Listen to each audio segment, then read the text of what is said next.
The Toltec culture. It's an archaeological Mesoamerican culture that dominated a 10th century in Tula, in the early post-classic period of Mesoamerican chronology.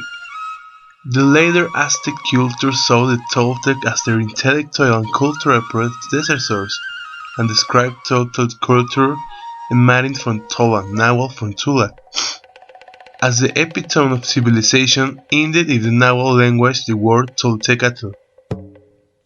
The Aztec oral and pictographic tradition also describe the story of the Toltec Empire, giving lists of rulers and their explosions. They made a lot of ceramic cultures for major sacrifices, parties, and festivals, from his gods, Tlaloc, Quetzalcoatl, and others. They use this same material for his materials for cooking, his meals. They eat insects, meat, and a lot of plants, medicinal plants, like grass and the leaves of the trees. They eat insects like spiders and other animals like snakes, even dogs and human legs in the pozole. They use the depiction of an anthropomorphic bearded snake deity, probably Quetzalcoatl, and the temple of Tlachiqualpecatl at Tula Hidalgo.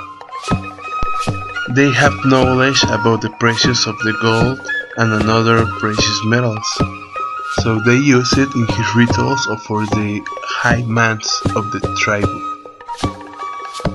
Tula was one of the most important cities of ancient Mexico. It had a long life of more than 4 centuries in the year 1000.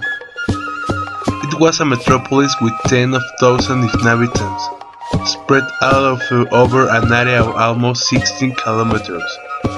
There were plazas, pyramid, palace, vast complex and artificial terrace, canal system, drainage system, streets, boulevards, and bridge over the Tula River, which allowed for transit between the neighborhoods of both of parts of the city.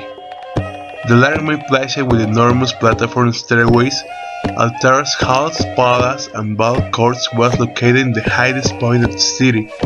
Thus dominated, it was the city's religious, political, and administrative center.